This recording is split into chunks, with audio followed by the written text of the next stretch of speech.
Hi, this is Katherine Marsh, author of Nowhere Boy. I know many of you are home from school and under lockdown. This is actually not my family's first time under lockdown. In 2015, we were living in Brussels, Belgium, when the entire city went under lockdown after terror attacks in neighboring France. I wrote about this experience in Nowhere Boy. On Saturday morning, a week after the Paris attacks, Max woke to find his parents still in bed, watching armored vehicles and soldiers with assault rifles patrolling the city center on the local French-language news. "What's going on now?" he asked. "The city's under lockdown," his dad explained. "The police think one of the Paris terrorists is here and they're doing raids across the city to find him. We're not supposed to go out," his mom added. "Even for food?" Max said. "They said to stay out of stores, anywhere people congregate," his mother said. "They've closed the metro and they're canceling all public events today." The Brussels lockdown was a different kind of lockdown than the one we're in now. But there are a lot of similarities today. Schools are closed, events are canceled. We're not supposed to go out and gather in groups. Most of all, there's a lot of fear and stress. So I wanted to share some tips on how not just to survive, but to thrive during a lockdown. Tip number 1, humor. Max's sister Claire wandered in from her room. "People are tweeting the most awesome cat pictures." "Cat pictures?" Max asked. Max expected Claire to roll her eyes, but since the night of the Paris attacks, she'd been more patient with him.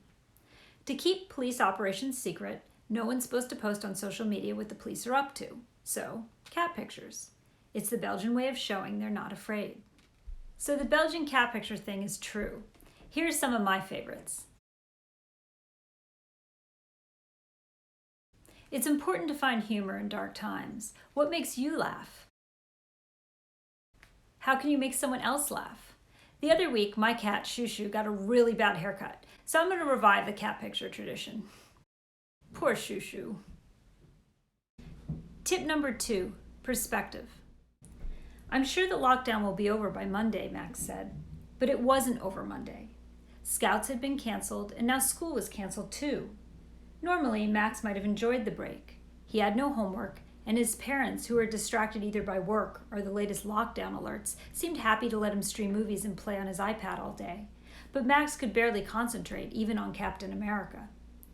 Tuesday, the lockdown continued, and whatever had been fun about it was decidedly over. Max longed to go outside, to get away from Claire, even to go to school. Are you the kind of kid who normally hates school like Max? Is there anything you find yourself missing about it now? What might you appreciate in a new way when you finally go back? Write these things down. A lockdown gives you a chance to think about your life in a different way, to gain a new perspective. You might even end up writing a book someday. Max uses his new perspective to think more empathetically about Ahmed, the 14-year-old Syrian refugee hiding in the wine cellar of his house. Which brings us to tip number 3, turning fear into acts of kindness. Max reminded himself that Ahmed had been stuck inside far longer than 4 days. He imagined how it must feel for him to hear the world outside, the shouts from the schoolyard, the planes overhead, the sirens and honks and construction noises, and know he couldn't be part of it. Whatever Ahmed had seen, whatever he was afraid of, had to have been horrible for him to prefer a life like this. It's easy to feel frightened or anxious in times like these. But instead of keeping those feelings pent up inside, use them to reach outward to others. Now that you know what it's like to be out of school, consider this. Millions of kids around the world like Ahmed have had their educations disrupted by war, violence, illness, and natural disasters, some for years. Support organizations like these that help them. Consider other ways of helping people who might feel lonely or frightened. Video chat with a grandparent or elderly relative. Call an elderly neighbor. Write a thank you note to a doctor, a nurse, postal carrier, grocery store clerk, or other essential worker. Tip number 4, read. When you can't travel, reading is a way to go places, to explore the world outside your home, and to transport yourself to a happier moment in time. So pick up a book, ebook, or audiobook. I'm going to read you out now with just such a moment from Nowhere Boy, the morning when Ahmed, after 3 years, finally returns to school. Past the School of Happiness, at the end of the block, was a small square. Trees ringed the side closest to the school. Ahmed took cover there, crouching in the shadows. Through the patchwork of leafless branches and clouds, he could see a few stars. "Nori, Jasmine," he whispered. "I'm going to school." Ahmed took a deep breath, then slipped into the stream of kids heading toward the School of Happiness.